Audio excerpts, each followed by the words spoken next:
AIMIM के अध्यक्ष असदुद्दीन ओवैसी ने हैदराबाद लोकसभा सीट बरकरार रखी है। वो 3,38,000 से ज्यादा वोटों के रिकॉर्ड अंतर से चुनाव जीत गए हैं। असदुद्दीन ओवैसी ने बीजेपी उम्मीदवार माधवी लता को चुनाव हराकर लगातार 5वीं जीत दर्ज की है। असदुद्दीन ओवैसी ने अपनी जीत के बाद पार्टीकर्ताओं और जनता का आभार व्यक्त किया है। उन्होंने कहा कि मैं लोगों को धन्यवाद देना चाहता हूं क्योंकि उन्होंने मजलिस को 5वीं बार सफलता दिलाई है। बहुत हाई वोल्टेज टाइप की कैंपेनिंग देखी गई, क्या कहना? नहीं, सब कोई हाई वोल्टेज कैंपेन नहीं था, कैंपेन था, नॉर्मल कैंपेन था, मगर बीजेपी की तरफ से जो तरीक़ेकार अपनाया गया था कैंपेन का, वो बड़ा ही गलत था, वल्गर था, कम्युनलिज्म को प्रमोट कर रहा था।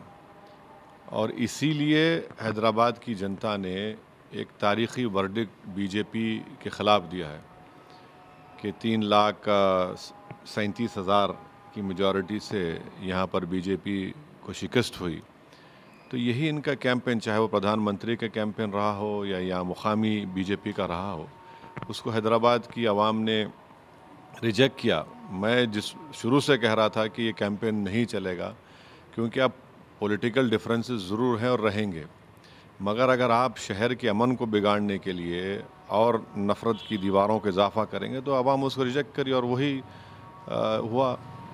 सर, जो पूरे देश भर में अखिल भारतीय स्तर पे जो रिज़ल्ट आए, जो दिख रहा है, जो सियासी सूरत हाल बनी है, उस पर आपका क्या प्रतिक्रिया है? क्योंकि बीजेपी 400 पार की बात कर रही थी लेकिन वो उन्हें हासिल नहीं हुआ। दूसरी तरफ कांग्रेस को एक ठीक ठाक बढ़त मिली है।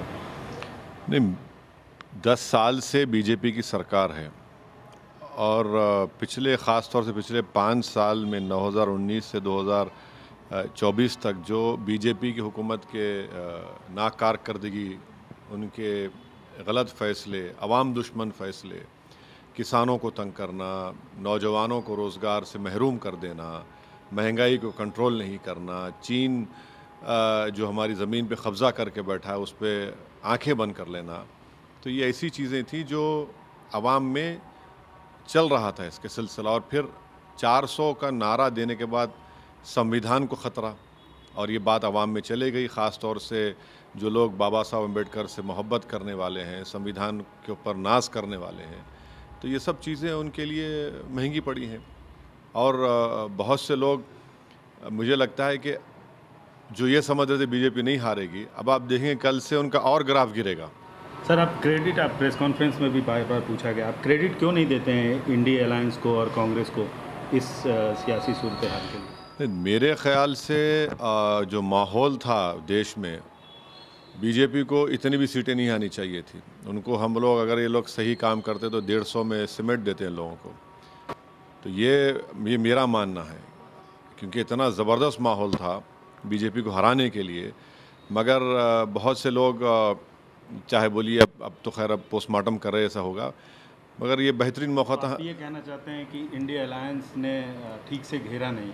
अगर आपकी राय लिए होते या आपको नहीं, सवाल मेरी राय का नहीं है। सवाल मुझे साथ लेते या नहीं लेते मुझे से कोई फ़र्क नहीं पड़ता, मगर एक बनाया माहौल था, बीजेपी को सरकार नहीं बनाने से हम रोक सकते थे और जनता भी चाह रही थी, तो शायद उसमें हम लोग नाकाम साबित हुए। मगर अब हमको तो ब्लेम नहीं कर सकते आप। एक बात साबित हो गई कि इस देश में कभी मुस्लिम वोट बैंक नहीं था, ना कभी रहेगा।